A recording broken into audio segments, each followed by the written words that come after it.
Lok Sabha passes a Supreme Court judges bill without any discussion. So ఈ particular ఆర్టికల్ని కూడా మనం UPSC syllabus అయిన polity, governance, judiciary, parliament ఈ topics కింద అయితే చదువుకోవచ్చు. ఈ పర్టికులర్ న్యూస్లో మనకి supreme court judges, the number of judges amendment bill 2026 గురించి అయితే మాట్లాడుతున్నారు.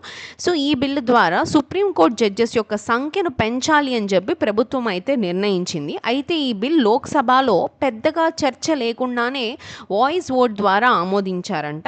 సో అయితే గవర్నమెంట్ చెప్పిన రీజన్స్ ఏంటంటే సుప్రీంకోర్టులో పెరుగుతున్న పెండింగ్ కేసెస్ని తగ్గించడానికి జడ్జెస్ యొక్క సంఖ్య పెంచడం అయితే అవసరం అని చెప్పి గవర్నమెంట్ అయితే చెప్తుంది. ఏం జరిగింది ఏంటి బ్యాక్గ్రౌండ్ అంతా కూడా క్లియర్గా చూద్దాము. మనకైతే లోక్సభలో ఇప్పుడు మనకి సెషన్స్ జరుగుతున్నాయి కదా. సో అయితే Supreme Court number of judges, Supreme Court number of judges amendment bill 2026. So ఈ బిల్ అయితే పాస్ అయిందంట. సో ఈ బిల్ ద్వారా మనకి సుప్రీంకోర్టు యొక్క శాంక్షన్డ్ స్ట్రెంత్ ఏదైతే ఉందో ఇది 34 నుంచి 38 జడ్జెస్కి అయితే పెంచబడిందంట. ఇందులో మనకి chief justice of India and other Supreme Court judges కూడా ఉంటారు. ఓకే. సో అయితే మనకి ఈ నెంబర్ ఆఫ్ జడ్జెస్ని ఎందుకు ఇంక్రీజ్ చేశారు అంటే భారతదేశంలో ముఖ్యంగా సుప్రీంకోర్టులో పెండింగ్ కేసెస్ అనేవి చాలా పెరుగుతున్నాయి. జడ్జెస్ పై కూడా వర్క్ లోడ్ అనేది ఎక్కువగా ఉందంట. సో అందువల్ల కేసెస్ త్వరగా డిస్పోజ్ చేయడానికి కానీ జడ్జెస్ యొక్క సంఖ్య పెంచాలని చెప్పి ప్రభుత్వం అయితే నిర్ణయించింది. అయితే ఇక్కడ మనం శాంక్షన్డ్ స్ట్రెంత్ అని మాట్లాడాం కదా. శాంక్షన్డ్ స్ట్రెంత్ అంటే ఏంటంటే మనకి చట్టం ప్రకారం ఒక కోర్టులో మనకి గరిష్టంగా ఉండే ఒక జడ్జి యొక్క సంఖ్య ఏదైతే ఉంటుందో దాన్ని మనం శాంక్షన్డ్ స్ట్రెంత్ అంటాం. ఇది యాక్చువల్ వర్కింగ్ జడ్జెస్ కంటే కూడా వేరుగా ఉంటుంది. ఎందుకంటే కొన్ని పోస్టులు వేకెంట్గా కూడా ఉండొచ్చు. ఫర్ ఎగ్జాంపుల్ శాంక్షన్డ్ స్ట్రెంత్ 38 అనుకోండి, వర్కింగ్ జడ్జెస్ 34 ఉంటే అక్కడ 4 వేకెన్సీస్ ఉన్నాయని చెప్పి అర్థంగా మనం చూడొచ్చు.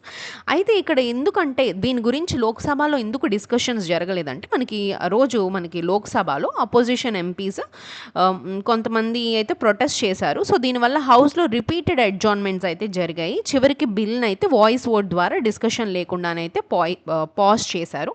అయితే వాయిస్ ఓట్ అంటే ఏంటంటే ఎంపీలు ఉంటారు కదా మనకి లోక్సభలో, ఎస్ లేదా నో అని తమ అభిప్రాయాన్ని చెప్తారు. స్పీకర్ ఎవరి శబ్దం అనేది ఎక్కువగా వినిపిస్తే దాన్ని చూసి బిల్ను ఆమోదించడం లేదా ప్రకటిస్తారు. దీన్ని ఫార్మల్ కౌంటింగ్కి దీనికి అవసరం ఉండదు. సో దాన్ని వాయిస్ ఓట్ అని చెప్పి చెప్తాం. సో ఈ పర్టికులర్ జడ్జెస్ ఈ హోల్ పర్టికులర్ ఇష్యూకి సంబంధించి కాన్స్టిట్యూషనల్ ప్రావిజన్స్ కనుక మనం తీసుకుంటే ఆర్టికల్ 124 అనేది మనం లింక్ చేయొచ్చు. సుప్రీంకోర్టు ఆర్టికల్ 124 ప్రకారం సుప్రీంకోర్టు గురించి చెప్తుంది. పార్లమెంట్ యొక్క చట్టం ద్వారా సుప్రీంకోర్టు యొక్క జడ్జెస్ యొక్క సంఖ్యను పెంచవచ్చు లేదా మార్చవచ్చు. సో అందుకే ఇప్పుడు ఈ ప్రజెంట్ మనకి Supreme Court number of judges amendment బిల్ని అయితే తీసుకురావడం జరిగింది. అయితే ఇంకొన్ని బిల్స్ని కూడా ఇంట్రడ్యూస్ చేశారు అదే రోజు లోక్సభలో. మనకి బ్యాంకర్స్ బుక్స్ ఎవిడెన్స్ బిల్ 2026 ఒకటి, ఇండియన్ స్టాటిస్టికల్ ఇన్స్టిట్యూషన్ బిల్ 2026 కూడా.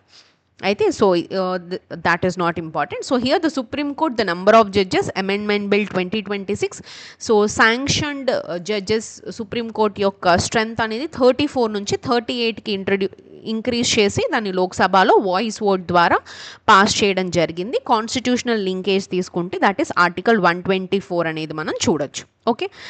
సో ఒకసారి క్విక్గా చూద్దాము. So the Supreme Court number of judges amendment bill 2026 was passed by the Lok Sabha. It increases the sanctioned strength of the Supreme Court from 34 to 38 judges, including the Chief Justice of India.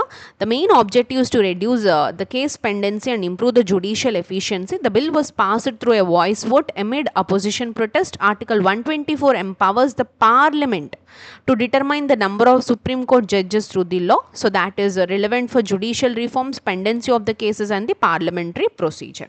Okay.